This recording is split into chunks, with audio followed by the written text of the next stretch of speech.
Namaskar, Satyameva Jayate.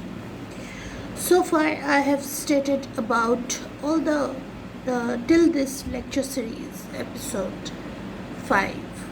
I have tried to brief about the historical background of criminal profiling, the sociological background of criminal profiling, the modern theories of criminal profiling. Today, we'll see in this expert, guys, this is a very it's a concern because I'm gonna tell you how forensic science is actually interlinked with the CRPC, yes, and with the criminal activities in today's date, especially with 375 and POXO.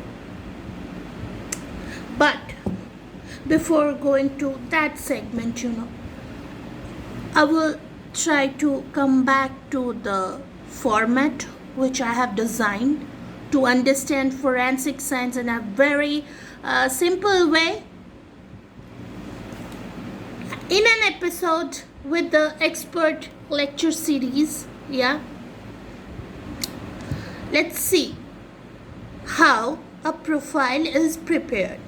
Okay, profiling has developed into an organized science that has undergone many changes. There are many terms used, and indeed different professionals use different terminologies, but there are still common grounds used in generating a criminal profiling. The first phase in compiling the profile involves the collection of investigative information such as crime scene evidence, number 1, victim characteristics, number 2, autopsy, number 3, lab reports, number 4, police reports, number 5, witness statements, number 6, photographs of the victim, number 7, and of the crime scene.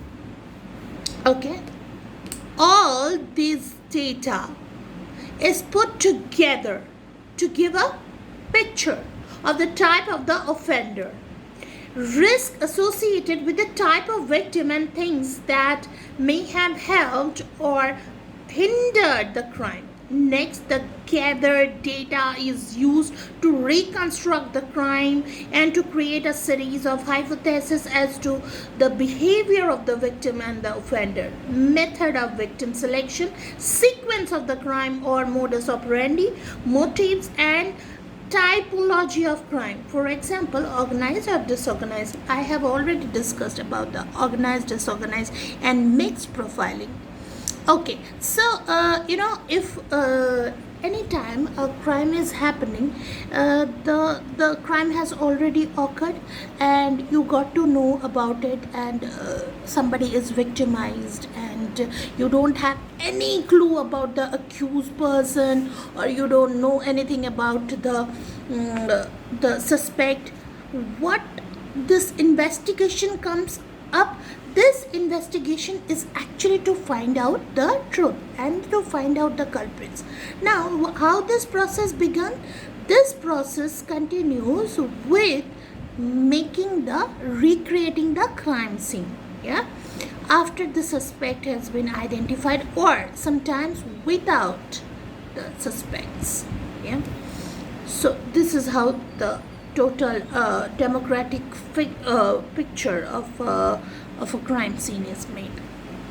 Again, the hypotheses are tested against previously derived hypotheses and new evidences. Sometimes you get to see some new stains or new evidences into the crime scene that may not come to light once a profile is generated, and it is given to the team of investigators looking at the case, used to generate new leads and to narrow the investigation for interviewing technique. Now, this is a very vital point which should be kept in mind, that Sometimes you come up with this term, new lead. What is this new lead? This new lead is actually when you are totally confused about certain people, certain objects. Then you start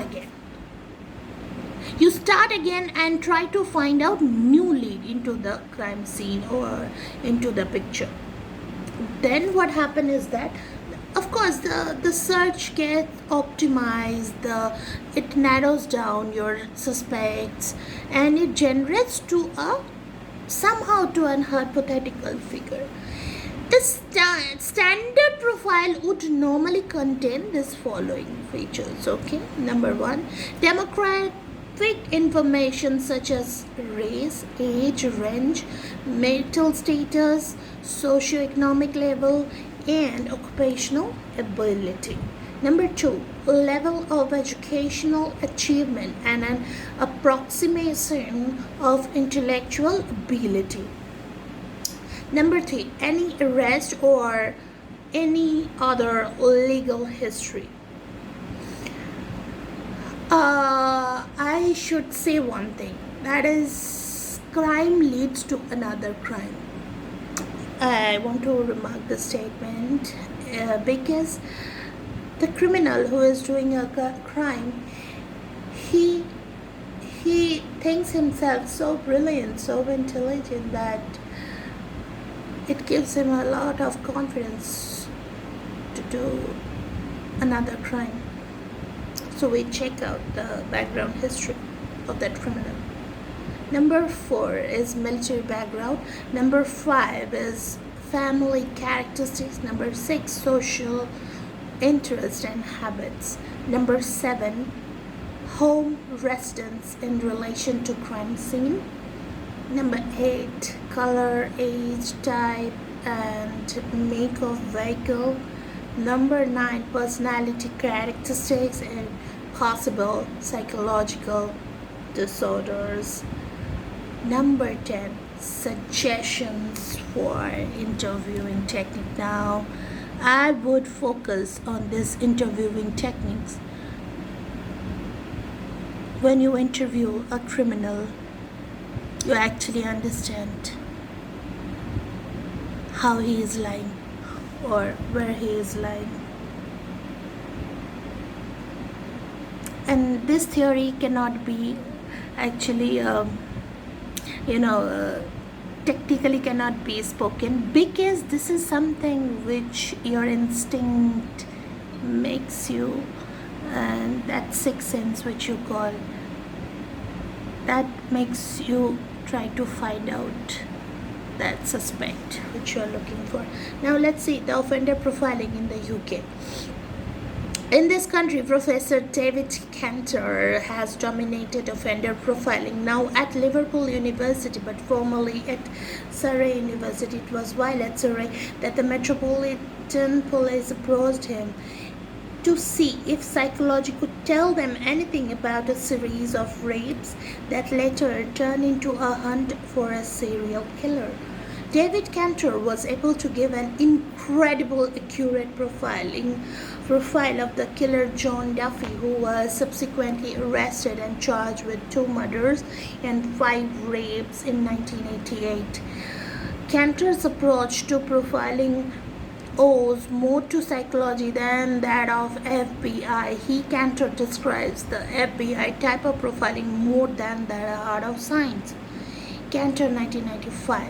Cantor further suggests that the criminals, like all people, act in a consistent way, and that all actions are interlinked no matter the setting, and therefore an analysis of their behavior can offer clues as to their lifestyle during a no offending period, thus adding possible detection. It is argued that people live in the social context, and therefore there would be an implicit relationship between an offender and victim, which could also help to offer clues to the offender's life. Well, examination of any surviving witness testimony and statements can reveal clues in such sections as speed patterns, interest, obsessions, and ways of behaving which may carry into the normal non-offending life. For example, a rapist might treat the victim with some care and may be apologetic after the offense. This might be how he treats other women who he has regular contact with in the social environment. Cantor's methods are different from those seen in such films as Manhunter and Silence of the Lambs, and he suggests that the interviews with the type of manipulative killer is not likely to be much helpful. So this one was in UK, and now we'll talk about some offender profiling in US. The FBI and the Behavioral Science Unit have received such public attention over the years, especially through the agent starring The Silence of the Lamb. The unit known as NCAVC, National Center for the Analysis of Violent Crime, handles over 1,500 cases a year from all around the world, and was primary in convincing the British police to use a profile to catch Yorkshire Ripper. So FBI is very famous, using this kind of offender profiling. The future of the profile. Let's talk something about the future. We are talking about the present, and we have been watching many serials and TV shows about all this. So let's see how the future can go for the profiling. It can be seen that profile is an art, it is in science, and it is a bit of intuition. It is also none of these. Profiling as an investigative tool is still in its infancy and has undergone little field testing. If this were in the new wonder truck or a new type of car engine, it would require years, possibly decades of testing before it was made accessible to the public. Yet, profiling without exhaustive testing has been used around the world with notable success and failures. If profiling is to develop into science, it needs to pass through the scrutiny of the legal profession as well as the mental health of the practitioners while considering modern theories of personality, which I have already discussed in the before the series of my expert lecture. It must be remembered that the profiling can fall into two distinct camps. This is psychological profiling, that is based on the theory of personality and requires a professional and often academic guidance of the psychologist or psychiatrist. Criminal profiling, on the other hand, combines behavioral clues gained from the crime scene itself with statistical probability and a touch of intuitive judgment used by the police offenders on this case who can give years of valuable experience in the case. The FBI in the USA is a leading way in profiling techniques. They have access to a large database on violent cases based on National Center for the Analysis of Violent Crime in Virginia. But despite a Cantor dedicated to the study of crime, there has been a little research or academic research published in social and psychological and legal journals. It is therefore suggested that local clinicals could be used to help local law enforcement agencies, including social services and probation, in suggesting ways not only profiling but to give potential directions in treatment across a multi-agency platform. While profiling has been growing very rapidly, a level of uncertainty has hampered it. Should it come under the control of the national body, local law enforcement agencies such as the police, local mental health professionals such as psychologists, or if somewhere like social services, should have control of the new investigative tool. While the uncertainty continues, the potential of the profiling is never going to be fully released.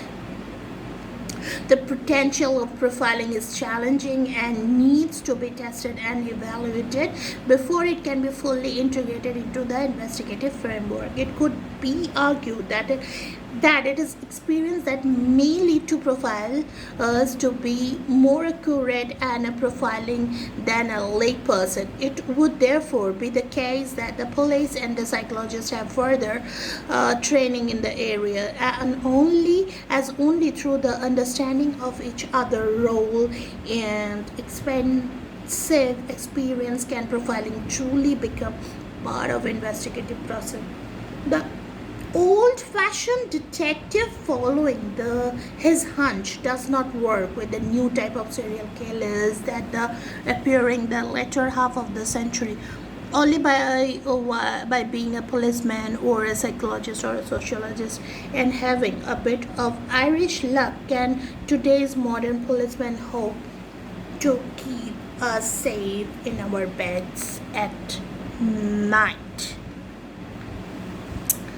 Well. So there was old theory of the police that gives a hunch that it might be a criminal.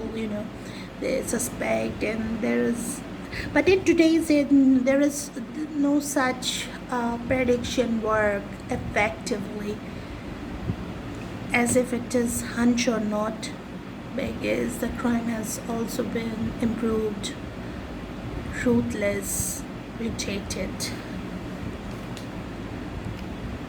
We'll talk about detective criminal profiling.